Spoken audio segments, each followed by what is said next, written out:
여러분 안녕하세요. 오늘은 신라 5번째 시간 진흥왕입니다. 전진하라. 흥하게 하라. 전진하여 발전을 시켜라. 진흥. 전진하여 영토를 넓혀라. 전진하여 영토를 발전시켜라. 신라에서 가장 넓은 땅을 차지한 왕입니다. 진흥왕 공부 시작할게요. 지증왕이 백성들의 먹을거리를 해결하고 법흥왕이 법과 제도를 만들어 질서 있게 생활하고 불교를 공인해서 백성들이 단합을 합니다. 이제 무슨 일이 남았어요? 신라의 영토를 넓히는 이런 일만 남았습니다. 진흥왕은 먼저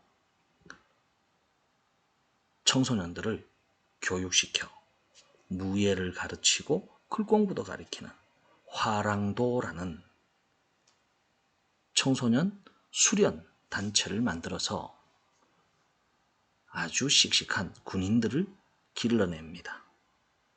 그리고 수도인 경주에는 황룡사라는 큰 절을 지어 백성들이 불교를 더욱더 쉽게 믿을 수 있도록 노력했습니다.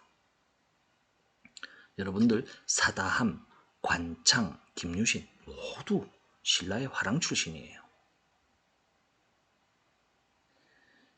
이 화랑들은 서로 지켜야 할 5가지 약속이 있는데요. 바로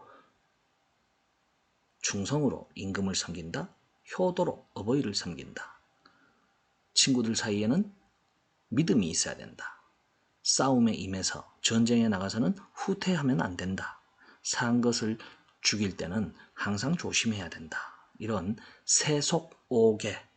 세속오계라는 약속을 꼭 지키고 살았어요.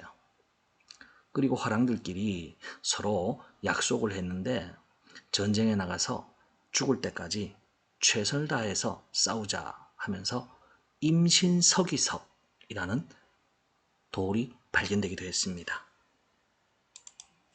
이처럼 신라의 화랑들은 나라에 충성하고 부모에 효도하고 전쟁에서 후퇴하지 말고 서로 약속을 하면서 굉장히 단합을 중요시하는 이러한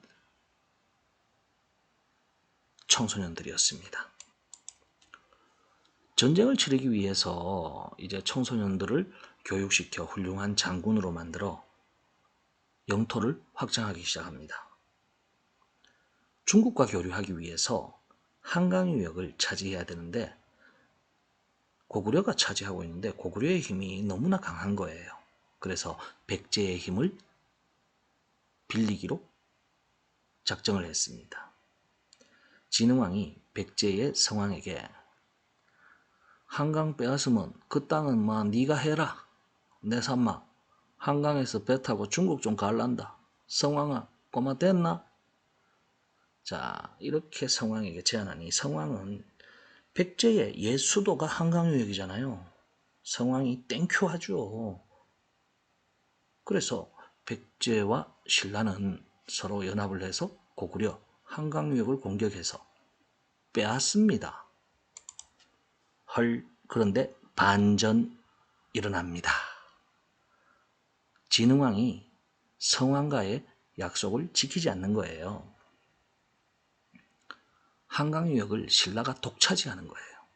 그러니 백제의 성왕이 화가 나죠. 우리 백제 성왕할 때 이야기 들어봤을 거예요. 신라와 백제의 경계지역인 관산성에서 백제의 위덕태자가 포위를 당합니다. 이때 아들을 구하러 달려온 성왕이 신라 진흥왕에게 죽음을 당합니다.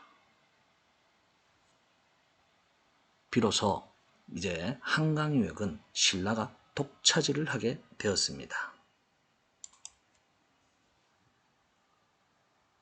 신라는 서해 바닷길을 이용해 중국과 교류를 하며 더욱 강한 나라로 성장합니다.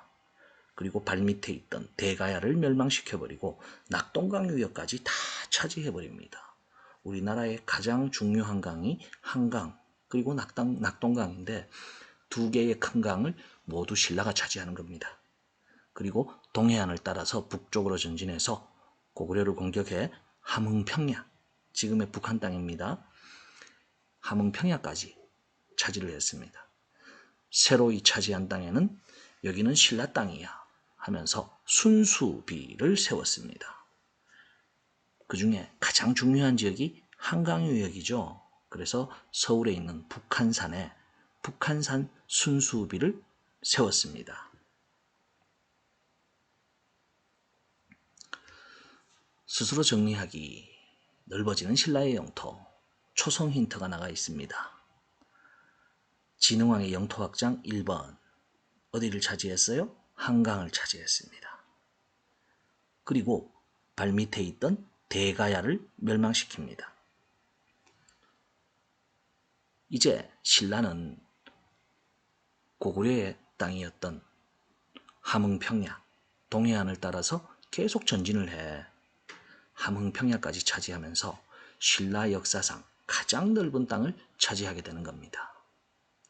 전진하여 흥하게 하라. 왜 진흥왕인지 알겠죠? 그럼 우리 요 순서 한번 기억해 볼까요? 고구려에 소수, 관계, 장수가 있었다면 신라에는 지증, 법흥, 진흥이 있습니다. 배불리 먹고 지증왕, 서로 단합하여 법흥왕, 전진하라 신라인이요 진흥왕이 되겠습니다. 여러분들 이제 진흥왕이 왜 진흥왕인지 아시겠죠? 지증, 법흥, 진흥, 배불리 먹고 단합하여 싸우러 가야죠. 지증, 법흥, 진흥. 오늘 수업 마칠게요.